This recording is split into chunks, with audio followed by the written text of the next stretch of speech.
सोचिए अगर आप ऐसी जगह खड़े हों जहां सूरज आग बरसा रहा हो, जमीन उबल रही हो और हवा में जहर घुला हो। यह कोई काल्पनिक दुनिया नहीं बल्कि हकीकत है। यह है धरती की सबसे गर्म बसी हुई जगह डलोल, इथियोपिया। जहां रहना तो दूर, बाहरी लोग यहां कुछ घंटे भी जिंदा नहीं रह सकते, लेकिन फिर भी यहां एक जनजाति रहती है। आखिर ये लोग इस नर्क जैसी जगह में कैसे जी रहे हैं? डलोल इथियोपिया के अफार डिप्रेशन में स्थित है, जो धरती के सबसे गर्म और सबसे कम ऊंचाई पर स्थित इलाकों में से एक है। यहाँ औसत वार्षिक तापमान 34.6 डिग्री सेल्सियस है, जो कि पूरी दुनिया में किसी भी बसे हुए स्थान का सबसे ज्यादा औसत तापमान है। यहाँ गर्मियों में तापमान 50 डिग्री सेल्सियस तक पहुँच सकता है और रात में भी राहत नहीं मिलती। हवा में नमी नहीं होती, जिससे शरीर का पसीना भी जल्दी सूख जाता है और डिहाइड्रेशन का खतरा बढ़ जाता है। डलोल सिर्फ गर्मी के लिए ही नहीं बल्कि अपने अजीब और खतरनाक वातावरण के लिए भी मशहूर है। यहाँ जमीन के नीचे लगातार ज्वालामुखीय हलचल होती रहती है। गैसों के दबाव से जमीन फटी हुई है और यहाँ कई सल्फर और एसिडिक झीलें हैं, जिनका पानी इतना जहरीला है कि अगर कोई उसमें गिरे तो वो कुछ ही मिनटों में जलकर मर सकता है। यहाँ की जमीन इतनी नाजुक और अस्थिर है कि अगर कोई गलत जगह कदम रख दे तो उसके नीचे धंसने का खतरा रहता है। इस इलाके में जहरीली गैसें निकलती हैं जो इंसानों के लिए बेहद घातक हो सकती हैं।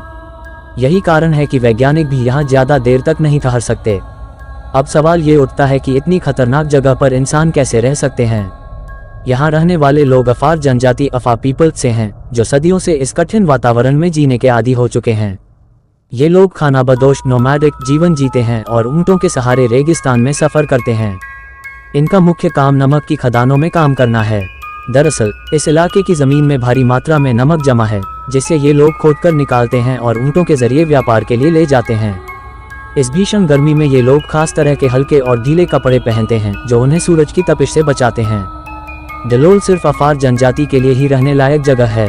कोई भी बाहरी इंसान यहाँ ज्यादा देर तक नहीं टिक सकता। यहाँ के तापमान और वातावरण की वजह से हीट स्ट्रोक, डिहाइड्रेशन और ऑक्सीजन डेफिशिएंसी जैसी समस्याएं हो सकती हैं। यही कारण है कि वैज्ञानिक भी जब यहाँ आते हैं तो उन्हें पूरी सुरक्षा के साथ आना पड़ता है। डलोल को दुनिया की सबसे गर्म बसी हुई जगह माना जाता है, लेकिन यहाँ रहना किसी आम इंसान के लिए नामुमकिन है। बावजूद इसके अफार जनजाति ने यहाँ जीवन जीने का तरीका ढूंढ लिया है। ये जगह इंसानी सहनशक्ति की परीक्षा लेती है और हमें दिखाती है कि कैसे प्रकृति की कठोर परिस्थितियों में भी जीवन संभव हो सकता है। लेकिन सवाल ये है, अगर आपको डलोल में एक हफ्ता बिताने का मौका मिले तो क्या आप इसे स्वीकार करेंगे? नीचे कमेंट में बताएं और अगर वीडियो पसंद आई हो तो लाइक, शेयर और सब्सक्राइब करना न भूलें।